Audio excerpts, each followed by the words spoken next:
Hi there, Sexy Shrooms. Today we will talk about a 60% keyboard, the QWERTY Keys Neo 60 Core. The Neo 60 Core is an aluminum unibody design, quite minimalist. Here are the specs for today's build. Tri-mode PCB, meaning Bluetooth 2.4 GHz wireless and wired mode. Plate is the default polypropylene one. Switches are good old stock tactile Texas Sapphire. Case color is anodized gray with a black weight. Keycap set is Shishki UARU from Yuzu Keycaps, dice-up PVT cherry profile, 1.5mm thick. You can find a link in description if you want to use or modify these keycaps. This keyboard comes from Delta Keyco, a lovely shop in sunny southern France. We got a shiny Delta Keyco sticker and some Caramba candies. As usual with QWERTY keys, the carrying case is well organized and you will find every tool you need inside it.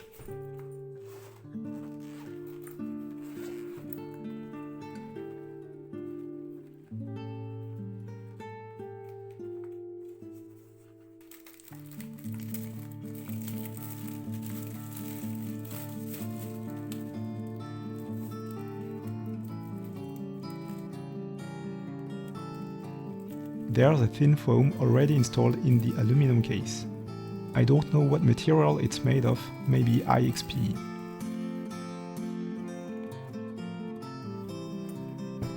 Stabilizers are included. They are the default clip-in Neo stabs. This is also the default PP plate with universal layout.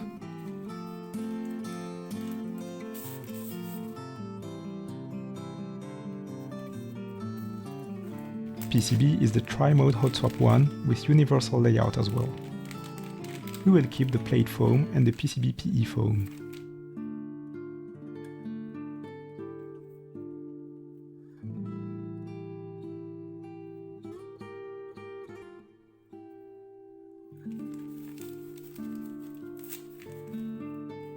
Here are the wireless dongle, the feet and some screws. I lubed the stabilizers with 205G0 Krytox off camera.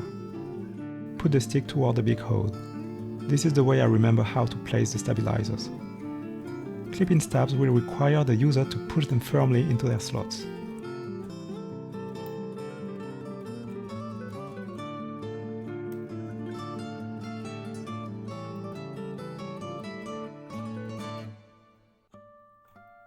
We have to check whether the stabilizers work with the switches and the keycaps correctly.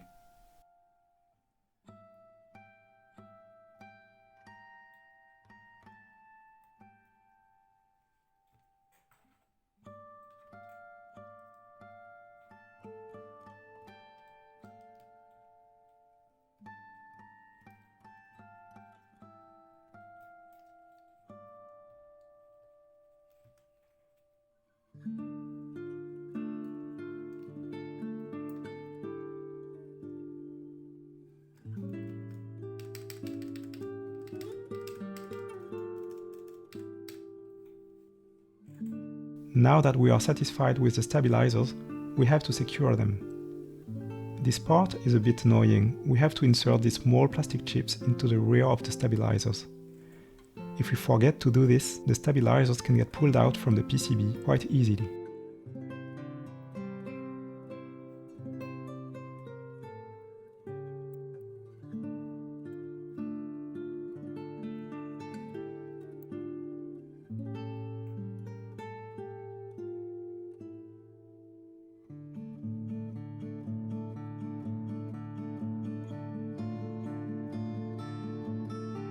Now we are installing the standoffs.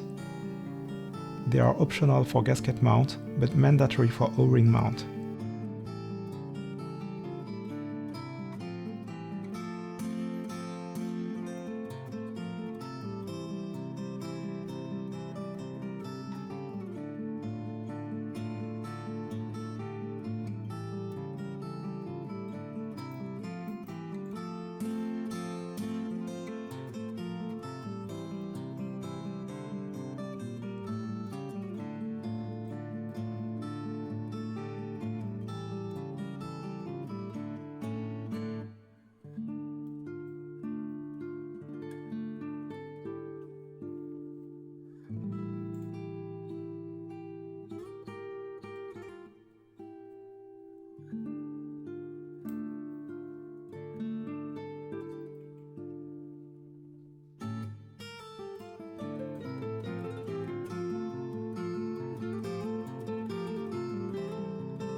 We put the last screws for the standoffs so that the plate is now attached to the PCB. Always check that pins are not bent prior to inserting the switches, and always provide some sort of support to the hot swap socket so that they won't pop out of the PCB. I have been using this tactile Texie Sapphire since my first keyboard, which was a Keychron C2. Actuation force is about 55 gram force. Bottom out at 63.5 gram force. 1.9 mm pre-travel for 3.8 mm total travel. The feeling is a mid to heavy tactile bump. I have not modded them.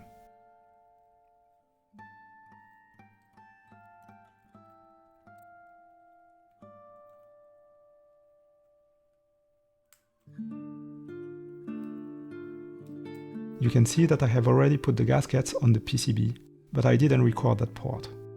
Let's have a look at the back of the PCB with multiple layout possibilities. We can see the magnetic pogo connectors, which allow this very easy build.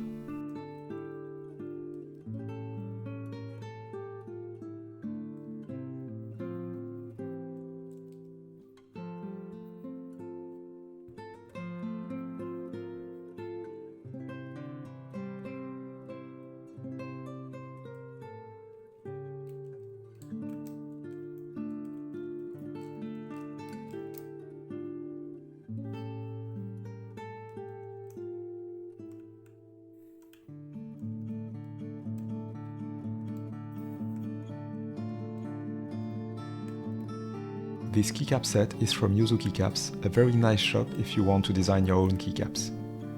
They use the same factory as Keyreative. Yuzu Keycaps sell die-set PBT keycaps only, and the thickness is about 1.5 mm. Keep in mind their keycaps feel a little bit smoother than other brands, but I personally don't care.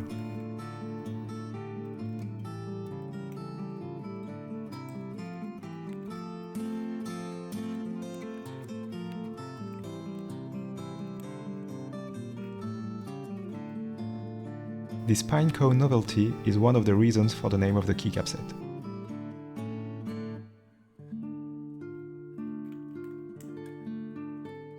This is the 1U backspace key. If you want to guess the meaning, you have to read it in the direction of a backspace.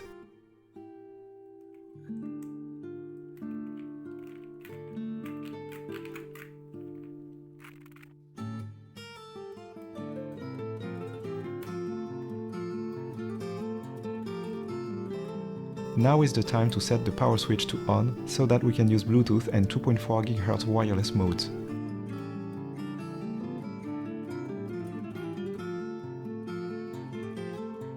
This keyboard was already set up for VIA, so it's automatically recognized.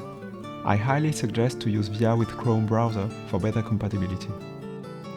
If it's your first installation, you will have to upload the correct JSON file from QWERTY keys in VIA design mode.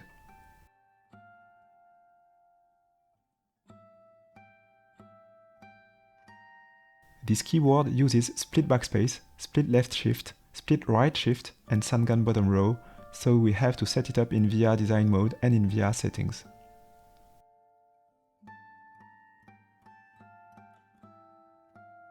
It's usually better to test the switches prior to installing the keycaps, but I was very confident. As you can see, everything is alright.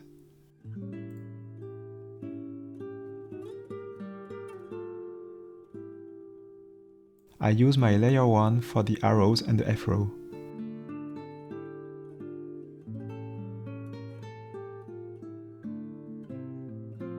I use my layer 2 for the numpad, Windows key and the mouse wheels.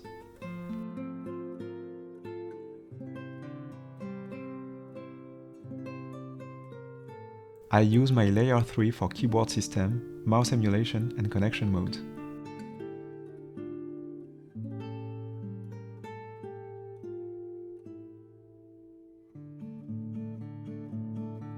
You can see the keyboard can work as a very basic mouse.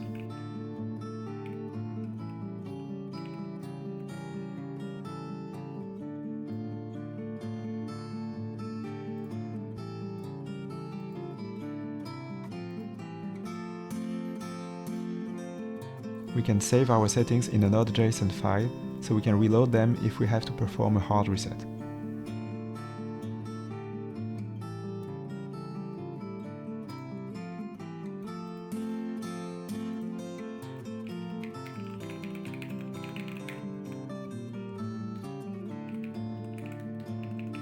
You can see that I'm using my macros to type greater than, lesser than, greater or equal, lesser or equal.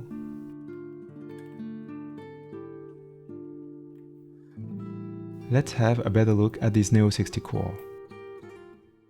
As you may have noticed, someone has already chipped the painting. Actually, there was a 1 week gap between the build and the sound test. The keyboard has been intensively used inside and outside the house. It is what it is.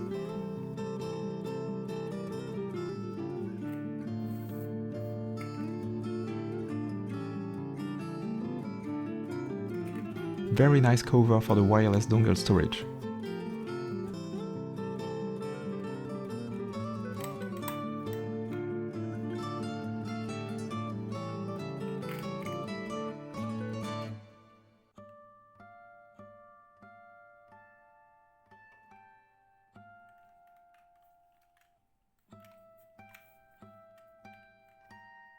Now is the time for some sound tests.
In conclusion, this QWERTY Keys Neo 60 Core is a very good 60% keyboard.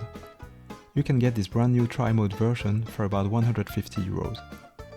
Wired only is 5 euros cheaper, but at least you can avoid battery management. In my opinion, the typing feeling is quite good, but I think the QK75N is better in the comfort and sound department. The quality to price ratio is good, especially if you consider the multiple layout compatibilities, the PCB holes for screw-in stabilizers, and the internal magnetic pogo connectors, which allow the customer to test several foam configurations very easily. Don't forget that these 150 euro kits neither include switches nor keycaps. That's why people call them bare-bone kits. See you guys, enjoy your day and your keyboards.